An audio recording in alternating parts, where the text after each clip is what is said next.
एक दिन सिद्धार्थ ने अपने सारथी संदक को नगर भ्रमण के लिए चलने को कहा। संदक ने तुरंत राजकुमार के प्रिय घोड़े कंथक को तैयार किया। उस पर राजकुमार को सवार करके वह नगर भ्रमण के लिए ले चल पड़ा। राजा शुद्धोधन ने ऐसा प्रबंध कराया था कि राजकुमार को मार्ग में कोई करुणाजनक दृश्य दिखाई न दे, ताकि उसके मन में विरक्ति की भावना उत्पन्न न हो। जिस मार्ग से उन्हें जाना था उसे स्वच्छ करके सजाया गया था। उस मार्ग पर दोनों ओर सुंदर सुंदर लड़के लड़कियां खड़े कराए गए थे। जब सिद्धार्थ उनके पास से गुजरते तो वह उन पर फूल बरसाते और मुस्कुराते। कहीं दुख या कष्ट का नामो निशान नहीं था। राजकुमार सिद्धार्थ भी उस समय प्रसन्न दिखाई दे रहे थे, लेकिन एकाएक उनकी दृष्टि कहीं दूर उठ गई। एक झुकी हुई कमर वाला वृद्ध व्यक्ति उन्हीं की ओर चला आ रहा था। उसका मुंह झुर्रियों से भरा हुआ था, आंखें अंदर को धसी हुई थी, हाथ पैर कांप रहे थे। वह लाठी का सहारा लेकर बड़ी मुश्किल से चल पा रहा था। जरा उधर देखो संदक, सिद्धार्थ ने उस वृद्ध की ओर संकेत करते हुए कहा।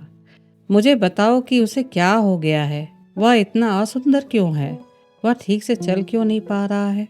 संदक ने उत्तर दिया, राजकुमार, वह व्यक्ति बूढ़ा हो गया है। उसकी आयु अधिक हो गई है। अधिक आयु हो जाने पर व्यक्ति ऐसा ही हो जाता है। सिद्धार्थ ने कहा, तो क्या आयु अधिक हो जाने पर मैं भी ऐसा ही हो जाऊंगा? सिद्धार्थ ने चिंतित स्वर में पूछा। संदक ने उत्तर दिया, ऐसा ही है राजकुमार, ऐसा सभी के साथ होता है। बूढ़े हो जाने पर मनुष्य की यही दशा होती है। शरीर इस प्रकार कमजोर हो जाता है और असुंदर हो जाता है। सिद्धार्थ की सारी प्रसन्नता छू मंतर हो गई हो। उन्होंने संदक को महल लौट जाने को आज्ञा दिया। जब सिद्धार्थ अपने महल पहुंचे तो उन्हें यशोधरा को अपनी प्रतीक्षा करते पाया। उन्हें उदास देखकर यशोधरा ने पूछा, क्या बात है स्वामी, क्या आप थक गए हैं? सिद्धार्थ ने कहा, नहीं यशोधरा, मैं थका नहीं हूँ। बात यह है कि आज मैंने एक ऐसे व्यक्ति को देखा जो बहुत ही कमजोर था। उसका पूरा शरीर कांप रहा था, उसकी आंखें झुकी हुई थी और वह असुंदर भी था। संदक कहता है वह बूढ़ा हो चुका है। बूढ़ा हो जाने पर ऐसा ही होता है। यह देखकर मेरा मन उदास हो गया है। इस प्रकार तो मेरी दशा भी आगे चलकर ऐसी ही हो जाएगी और तुम्हारी भी।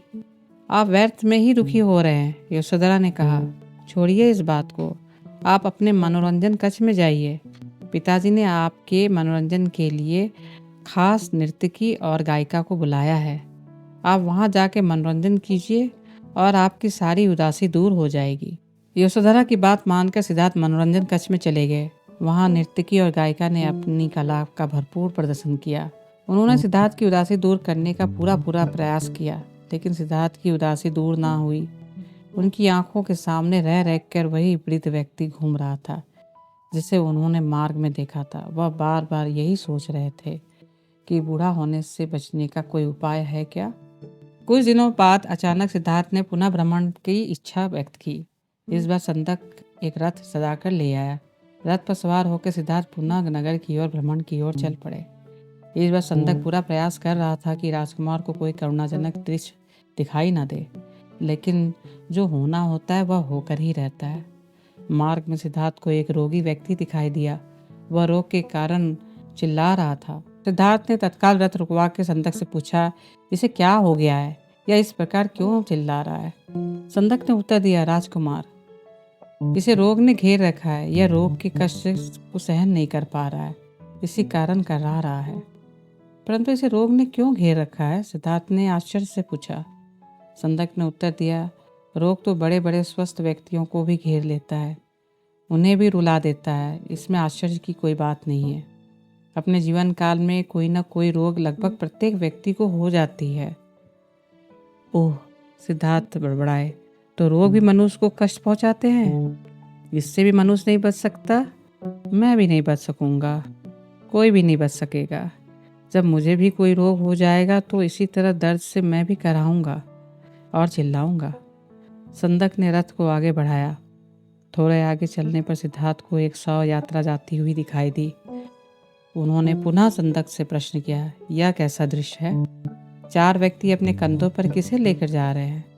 इनके पीछे कुछ लोग रोते हुए क्यों जा रहे हैं? संदक ने उत्तर दिया, राजकुमार, यह व्यक्ति मर गया है। यह चारों इसके संबंधी हैं। यह इसके शव को उठाकर शमशान ले जा रहे हैं।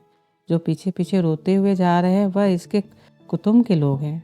शमशान में इसके मृतक शरीर को जला दिया जाएगा। सिद्धार्थ ने अगला प्रश्न किया, यह व्यक्ति मर क्यों गया? संदक ने कहा, मृत्यु इस संसार का एक अटल सत्य है। मृत्यु ने आज तक किसी को नहीं छोड़ा है। कोई भी व्यक्ति किसी भी समय मर सकता है। यह सुनकर सिद्धार्थ का दिमाग सन्न रह गया। वे ठंडी सांस लेकर सोचने लगे, क्या इसी को जीवन कहते हैं, जिसमें मनुष्य को तरह तरह के रोग घेर लेते हैं, जिसमें कभी भी मृत्यु आ जाती है। मनुष्य जब बूढ़ा हो जाता है तो वह दुर्बल और असहाय और असुंदर हो जाता है। क्या जीवन के इन भयानक दुखों से छुटकारा नहीं मिल सकता? इसका कोई तो उपाय होगा। सिद्धार्थ मन ही मन ऐसा सोच रहे थे कि तभी उन्हें एक सन्यासी दिखाई दिया। उसने भगवा वेश धारण कर रखा था। साधना और तपस्या के कारण उसका मुखमंडल चमक रहा था। उसके होंठ मुस्कुरा रहे थे। सिद्धार्थ को वह संसार का सबसे प्रसन्न व्यक्ति दिखाई दिया। उन्होंने पूछा, संदक, यह स्वस्थ और तेजस्वी व्यक्ति कौन है? यह एक सन्यासी है, संदक ने उत्तर दिया। इसने संसार के सभी सुख त्याग रखे हैं। इसने तपस्या से अपनी इंद्रियों को वश में कर रखा है। यह अपने ईश्वर की तपस्या साधना करता है, इसलिए यह स्वस्थ, निरोग और सुंदर है। तपस्या के कारण ही इसका मुखमंडल चमक रहा है। सिद्धार्थ को तो जैसे अपने सभी प्रश्नों के उत्तर मिल गए और आगे जाकर गौतम बुद्ध के नाम से जाने जाने लगे।